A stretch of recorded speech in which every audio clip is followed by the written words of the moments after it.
Abbaan taayitaa eegumsa naannoo federaalaa, misoomni bosona Itoophiyaa fi abbaan taayitaa eegumsa naannoo bulchiinsa magaalaa Finfinnee waloon ta'uun guyyaa eegumsa naannoo addunyaa marii paanaalitiin kabajaniiru. Sadarkaa addunyaatti yeroo 51ffaaf akka Itoophiyaatti immoo yeroo 31ffaaf guyyaan eegumsa naannoo addunyaa dhaadannoo dandamannaa lafaaf gogiinsa fi gammoojjummaa ittisuu jedhuun marii paanaalitiin kabajameera. Marii kana irratti haasawaa baniinsaa kan taasisan daayireektarri itti aantuun abbaa taayitaa eegumsa naannoo federaalaa Aadde Fireenash Makuriyaa kaayyoon kabaja guyyaa kana lammiileen eegumsa naannoo keessatti akka hirmaatan jajjabeessuun faalamni naannoo akka irratu taasisuu himuun waggoota 5 darban hojii duula ashaaraa magariisaatiin biqiltuu hedduun dhaabachuu fi hawaasni miliyoona 3.6 ol ta'u eegumsa naannoo irratti hubannoo akka argatan dubbataniiru.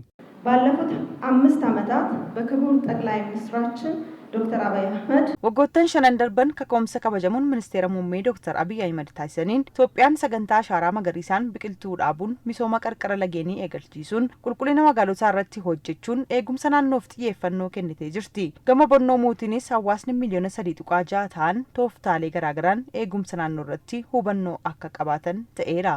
Keessummaa kabajaa guyyichaa kan ta'an kantiibaa ittaanan magaalaa Finfinnee obbo Jaantiraar Abbaay addunyaa sababa faalama naannootiin rakkoowwan gurguddoof saaxilamaa jiraachuu ibsuun rakkoo kana dandamachuuf hojii akka bulchiinsa magaalaa Finfinneetti kunuunsa naannoo irratti hojjetameen bu'aawwan jajjabeessoon galmaa'aa jiru jedhan. በዓለም አቀፍ ደረጃ የአየር ንብረት መለወጥና በአካባቢ ጥበቃ ላይ በሚስተዋሉ ችግሮች sadarkaa idil addunyaatti sababa jijjiirama qilleensaa fi hanqina eegumsa naannoo irratti mul'atuun rakkoon bal'aa fi taateewwan rifachiisoon mul'achaa jiru. Ho'iinsi addunyaa kanaa dabalaa jira.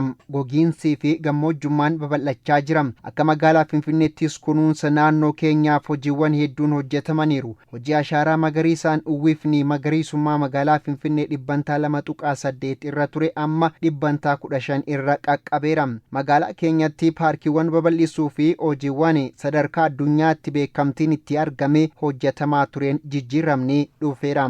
Bulchiinsa magaalaa Finfinneetti hojiin kunuunsa naannoo irratti hojjetamaa ture jajjabeessaa ta'us quubsaa miti kan jedhan obbo Jaantiraar magaalattii faalama qilleensaa irraa bilisa gochuuf qo'annoo fi teekinooloojiitti fayyadamuun caalatti hojjechuun barbaachisaa akka ta'e himaniiru. በአሁኑ ጊዜ በዓለም አቀፍ ደረጃ አሳሳቢነቱ እየጨመረ የመጣውን የሁላችንም የጋራ ጉዳይ የሆነውን አካባቢ ችግር ለመቅረፍ wayita ammaa kana yaaddoo faalama naannoo akka addunyaatti dabalaa dhufee fi dhimma hunda keenyaa ta'e kana to'achuuf hojiin hanga ammaatti hojjetamee jajjabeessaa ta'us gahaa miti. Kanaafuu bulchiinsi magaalichaa faalama garaagaraa sababa namtolchee fi uumamaan babal'achaa dhufan keessattuu hafteewwan indaastirii bahan to'achuu fi qo'annoo fi teekinooloojiitti fayyadamuun faalama xiqqeessuun magaalaa qulqullinni ishee eegame uumuuf xiyyeeffannoo kennee kan hojjetu ta'a. Qooda fudhattoonni marii paanaalii kana irratti hirmaatanis jireenya namaa fi naannoo gidduu hidhanni cimaan jiraachuu ibsuun faalama naannoo ittisuun dirqama nama hundaa akka ta'e dubbatu. Mirgas qabna dirqamas qabna. Mirgi keenya naannoo qulqulluu ta'ee fi naannoo fayyaa namaatiif gaarii ta'e keessa jiraachuudha. Dirqamni keenya immoo faalama gaggeessuu dhiisudha. Waan faalama fidansan irraa of qusachuudha. Qabeenya uumamaa naannoo keessa jiran hundasaa yoo hin kunuunsine ta'e boru deebi'anii numa miidhu balaa guddaa nurraan ga'u haalli ho'aa baay'ee ol dabalee jira.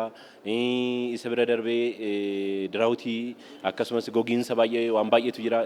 Isaan kan hundasaa ittisuu keessatti jiraattonni magaalaa keenya hunda isaanii hirmaana guddaatu isaan irraa eegama jechuudha. Marii paanaalii kana irratti qorannoowwan dhiyaataniin eegumsi barbaachisaan naannoo jireenyaaf yoo hin taasifamne bara 2050 booda hanqinni bishaanii fi rakkoon gogiinsaa guddaan addunyaa akka mudatu akeekameera.